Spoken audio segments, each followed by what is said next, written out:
On this edition for Saturday, September 22nd, why I didn't report.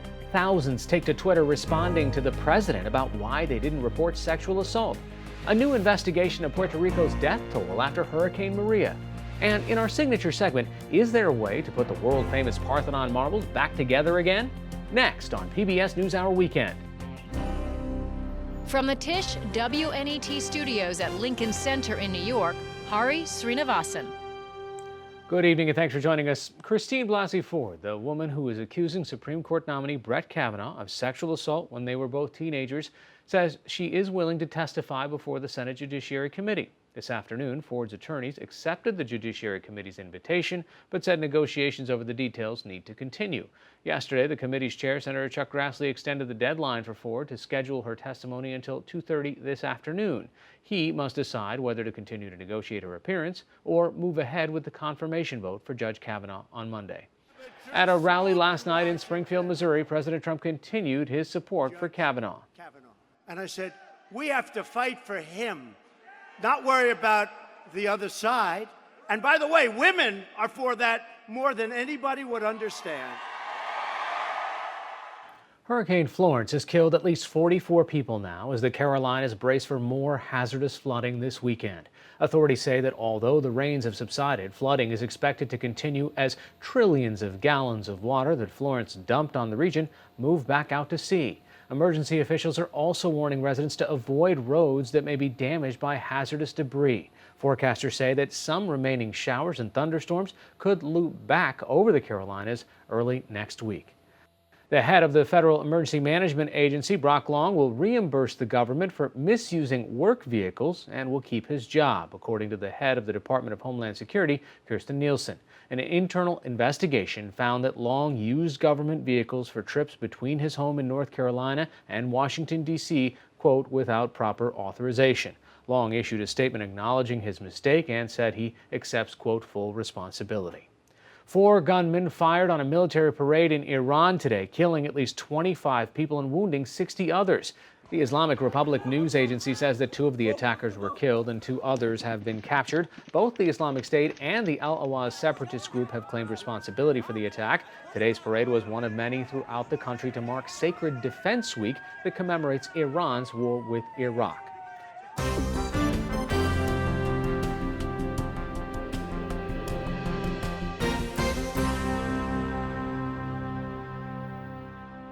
Last Sunday, the woman accusing Supreme Court nominee Brett Kavanaugh of sexual assault came forward publicly. Professor Christine Blasey Ford alleged in an interview with the Washington Post that Kavanaugh forced himself on her while the two were at a high school party more than 3 decades ago. Kavanaugh denies the claim. On Monday, following the public accusation, White House counsel Kellyanne Conway said Blasey Ford should be heard. She should not be ignored. She should testify under oath, and she should do it on Capitol Hill. Democrats called for an FBI investigation. Some Republicans appeared to publicly doubt Blasey Ford's claim. Senator Orrin Hatch of Utah suggested that she was, quote, mistaken. By Friday, more than 75 women in support of Brett Kavanaugh held a press conference. Brett is a person of honor, integrity, and a person of strong moral character. Also yesterday, for the first time, President Trump referred to Blasey Ford by name to his more than 54 million Twitter followers, where he questioned why she did not report the alleged assault, writing, if the attack on Dr. Ford was as bad as she says, charges would have been immediately filed with local law enforcement authorities. Within minutes, thousands used Twitter to share painful stories of sexual assault under the hashtag WhyIDidntReport.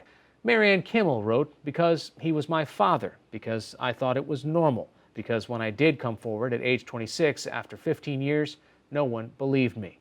David Levitt wrote, I was 4, and he said he'd kill me. Joining us now via Skype from New Haven, Connecticut is Emily Bazelon, a staff writer for the New York Times Magazine, who has reported on power and women's issues and shared her own experience with sexual assault. Pardon me that this might come off as a set of interview questions from a person of privilege here, but I was stunned to see this. Were you surprised? You've been covering this space for a long time, you've been writing about women, about power for so long. To see such raw emotion displayed on Twitter, sometimes for the very first time in their lives. I wasn't surprised. I think that a lot of women have stories like the one that Christine Blasey Ford has told us. of assaults that happened to them, in some cases a long time ago, at a time when to come forward to the police and make a report, as President Trump suggested, would have really seemed inconceivable. There was a lot of shame that women felt and still feel about sexual assault. And I think in the 80s, the time period we're talking about, sometimes we didn't even really have the language to describe situations in which you knew the person and then something went terribly wrong. So I think that's why you're seeing this outpouring from women, this urgent sense that there are lots of important reasons to try to figure out whether Blasey Ford's story is credible. Questions about corroborating facts, those are all fair to ask. But to decide to disbelieve her simply because she didn't report in the 1980s, I think to a lot of us that feels like a huge mistake. There's also been this line of questioning or thinking about how could someone remember something so vividly, but also not have access to other details about the particular event. Right. So for me, this Blasey Ford's version of what she remembers and what she doesn't rings very true.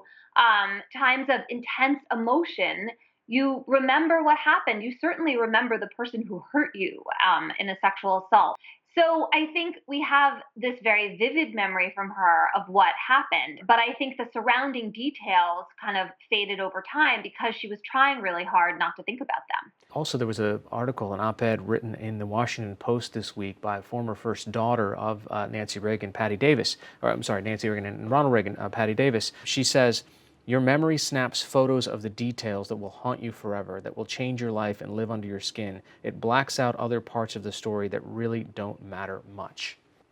Right. Memory is complicated. And look, I think it's important to say that asking questions to try to determine credibility, to try to figure out the surrounding circumstances, those are all legitimate things that investigators do. I think it's part of why Blasey Ford is asking for a neutral investigation here to try to back herself up. And it's interesting to me that if Brett Kavanaugh is indeed innocent, why he wouldn't welcome such an investigation. It's incredible to watch so many people around you, just like it was, I think, in the Me Too movement, to realize that there were so many colleagues and people you loved that have had these experiences happen to them. But to see this other chapter of Why I Didn't Report come forward is really heartbreaking, to say the least.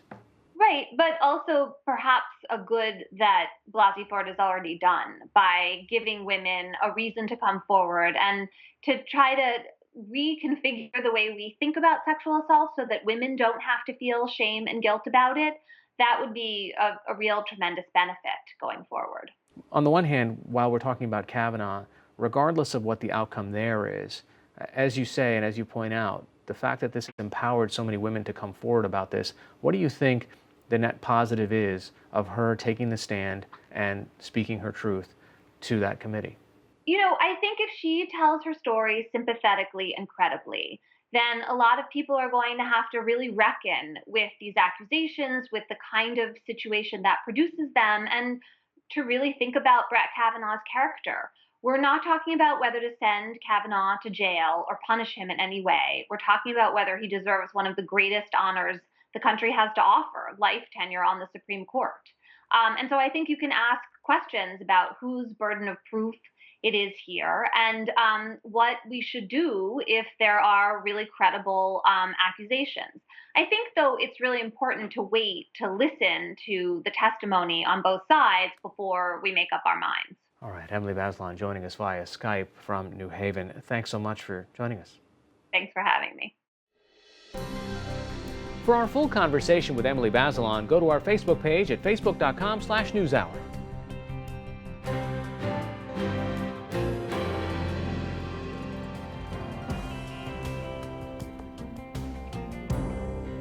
How should museums, universities, and galleries treat priceless cultural works of art in their collections that came to them in ways which wouldn't pass muster today? Should they be giving them back? One of the most famous examples involves a 200-year-old dispute between the United Kingdom and Greece over the world-famous sculptures that once adorned the Parthenon in Athens. NewsHour Weekend special correspondent Christopher Livesay reports. A highlight of London's British Museum is one of its earliest acquisitions, the Parthenon marbles. These sculptures once decorated the great 5th century BCE temple on the Acropolis in Greece. Considered among the great achievements of the classical world, they depict mythical creatures, stories of the gods, along with average people. They are very significant and important masterpieces, really, of the ancient Greek world. Hannah Bolton is the spokesperson for the British Museum. She admits that how these classical works came to be in England is a sensitive subject, one the museum takes some pains to explain. I think it obviously has always been a topic of debate ever since the objects came to London and into the British Museum. It's not a new debate. The story starts in the early 1800s. The Parthenon had fallen into ruin. Half the marbles were destroyed by neglect and war. Then, a British ambassador, Lord Elgin, made an agreement with Ottoman authorities who were in control of Athens at the time to remove some of the statues and friezes. He took about half of the remaining sculptures. And then he shipped that back to the UK. For a long time it remained part of his personal collection, so he put it on display, and then he made a decision to sell the collection to the nation, and the Parliament chose to acquire it and then passed it on to the British Museum. So we would certainly say that Lord Elgin had performed a great service in terms of rescuing some of these examples. But Greeks don't see it that way. For decades now, they've argued that the Ottomans were occupiers, so the deal with Elgin wasn't valid, and the marbles belong in Greece. Why does Greece want to have the Parthenon marbles back in Athens? It's not just bringing them back to Athens or to Greece. That's where they were created. But this is not our claim. Our claim is to put back a unique piece of art, to put it back together, bring it back together. Lydia Konyordu was Greece's Minister of Culture from 2016 to 2018. We met her at the Acropolis, where the Parthenon temple stands overlooking Athens. So first it was Lord Elgin who removed 50% of It's almost 50%. Almost 50%. All of the marbles, she says, have now been removed from the monument for protection from the elements. And then it was Greece that consciously decided to remove the remaining. The scientists that were responsible, they decided to remove and take them to the Acropolis Museum it was 9 years ago, when the Acropolis Museum was completed.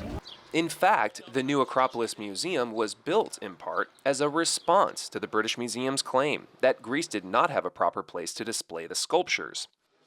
The glass and steel structure has a dramatic view of the Acropolis, so while you're observing the art, you can see the actual Parthenon. The third floor is set up just like the Parthenon, with the same proportions. These friezes from the west side of the temple are nearly all original. On the other three sides, there are some originals, but also a lot of gaps, as well as white plaster copies of the friezes and statues now in Britain. We believe that one day we could replace the copies with the originals to show all this unique art piece in its grandeur. Every block has 2 or 3 figures. Here is only one. Dimitris Pantermalis is the director of the Acropolis Museum, where the story of the missing marbles differs widely from that of the British Museum. Presentations for visitors portray Lord Elgin critically. One film shows the marbles flying off the Parthenon and calls it the uncontrollable plundering of the Acropolis. You have these videos that actually show how the pieces were removed. Another film depicts how one of the marbles was crudely split by Elgin's workmen. He damaged art pieces, yeah. He did damage some of these pieces. It was to expect it. The British Museum disputes the claim Elgin damaged the sculptures. It also sees it as a plus that half the collection is in Britain and half in Greece. I think the situation we find ourselves in now, we feel is quite beneficial. It ensures that examples of the wonderful sculptures from the Parthenon could be seen by a world audience here at the British Museum and in a world context in terms of being able to compare with Egypt and Rome and so on and so forth. But we feel the two narratives that you're able to tell with the objects being in two different places is beneficial to everybody. But Pantermalis says rather than being in two places, the sculptures should be reunified, literally. He showed us examples around the museum, including one that is almost complete, save for one thing. This sculpture is original except the right foot. And this, the chest of the god Poseidon. So the marble portion in the center, where we can see clearly defined the abdomen, that's original. But the surrounding portion in plaster, the shoulders, that's in London. So the piece has been completely split in half. Yes, yes. And perhaps most dramatic, this frieze. So the darker stone is the original, whereas this white plaster, that represents what's in the British Museum? Yes, exactly. And here it is in the British Museum. The missing marble head and chest floating in a display space. It just doesn't make sense. It's like cutting, for instance, the Last Supper of Da Vinci and taking one apostle to one museum and another apostle to another museum. We feel also it's a symbolic act today to bring back this emblem of our world, to put it back together. If you bring back this emblem, aren't there untold other emblems that need to be brought back? Is this a slippery slope? We do not claim, as Greek state, we do not claim other treasures. We feel that this is unique. This claim will never be abandoned by this country because we feel this is our duty. As for visitors to the Acropolis Museum, How do you feel about the fact that half of the collection is in the British Museum? Not good. the Roscoe family is from Ohio. What do you guys think? I think it would be nice to have them in one spot where they originated.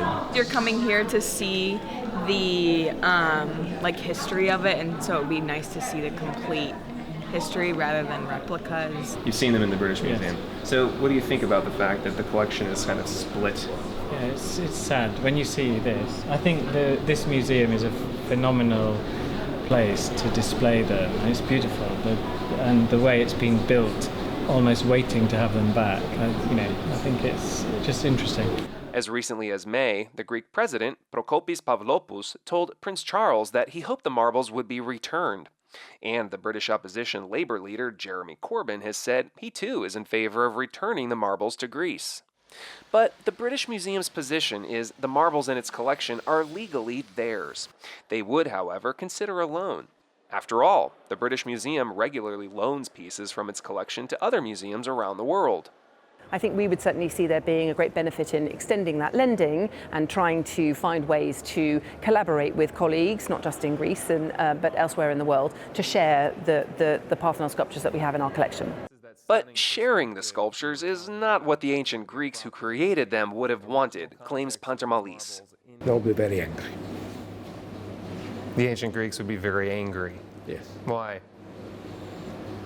Because they were crazy for perfection. It was a perfection, but today it's not. As for whether he will ever see all of the remaining Parthenon marbles together under this roof, I'm sure. You're sure that you will see them? But I don't know when.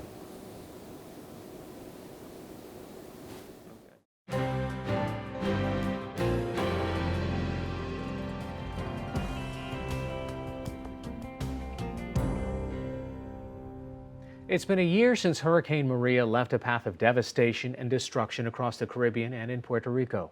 The death toll from the storm has been disputed, particularly in Puerto Rico. Until recently, the number stood at 64, but findings from a report commissioned by the governor raised that number to nearly 3,000. Now, a new investigation by Puerto Rico's Center for Investigative Journalism, the Associated Press, and Quartz has compiled an extensive database of nearly 500 of the victims and how they died. I spoke recently with Quartz reporter Anna Campoy about the investigation. So you did the hard work of going and speaking to the families of these deceased. Where do they feel the responsibility lies in the tragedy that's happened to their families? Yes, we talked to dozens and dozens of people. They're mostly focused on their grief, and they haven't done a in-depth analysis of who was to blame, but they see that they didn't have what they needed, they weren't protected. We separately did that analysis, and we found that there is a lot of blame to go around many different actors, local and federal. We have so many different types of counts. This is kind of adding a little bit to the confusion. I remember Harvard had a study in July, and they had a number somewhere around 4,600, and then George Washington had 2,975. The New York Times had a count of 1,052 in August of last year. CNN went to funeral homes and talked to 499. How do we reconcile this, and how do we make this easy for people to understand? So all of those studies that you mentioned are studies that are based on demographic data. You basically take the number of people who died in the 4 months after the hurricane, and you compare that to the average number of people who die usually in previous years. And the difference is called the excess death. And so all of those reports you cited are analysis of the excess death. What we did was we collected case by case, individual cases, real people with their names, their ages, the circumstances of their death, and we received information about 487 cases. In your story, you go through kind of the timeline of events, what was happening in the big picture, and then also what was happening to some of these individual people's lives. What were you most surprised by? I mean, some of these seem very preventable deaths. I think that what strikes me the most is the duration of the disaster. I've covered hurricanes in the past, and during the first few days after the hurricane, you have very chaotic situations, but that usually ends pretty fast. And here you had people whose lives were completely upended for months. Is Puerto Rico ready for another significant storm event? The governor himself has said it is not. We tried to get new plans, and local officials didn't provide a copy for us to review.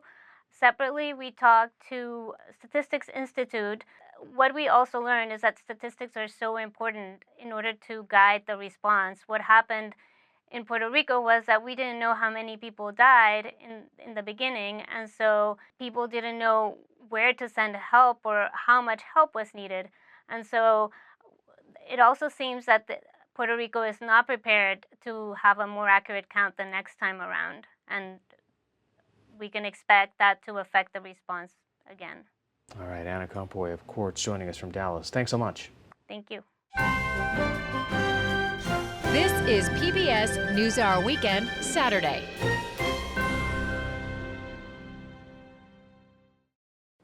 Migrants risk the Mediterranean crossing from Africa and the Middle East, all for a chance at a new life. On Christmas Eve in 2001, a 13-year-old Egyptian boy, Hassan Ali, was one of those migrants saved from a sinking dinghy. After being sent to a refugee camp in Sicily, where he learned Italian, Ali decided to devote his life to rescuing others. NewsHour Weekend's Yvette Feliciano has the story. One day in August, the crew of the rescue ship Aquarius locates a small wooden boat filled with migrants drifting in the Mediterranean. Hassan Ali helps move the stranded passengers to a rescue dinghy. Ali has made this his life's work after a man he will never know saved him from drowning on a similar journey. The only thing I remember is that a person pulled me out of the capsizing boat. He put me on his shoulders, and I saw this person descending slowly under the water. At a certain point, I was already safe, and he drowned in front of my eyes. I did not know him. I knew nothing about him. So simply, I can never find the right words for his act. Many of today's migrants speak Ali's native Arabic, making him an important part of the team trying to get them to safety. This sea has taken away a lot of lives. Actually, people have become used to hearing that 30 people died here or that 40 people died there. Italy's current government is refusing to take many of the migrants crossing the Mediterranean unless other EU countries take more of them. It's a policy this young survivor turned rescuer disagrees with. Nobody must die because we all have the means to save them. And if they die, it means that someone is to blame, and that someone will have to answer to God. However you want to call that God.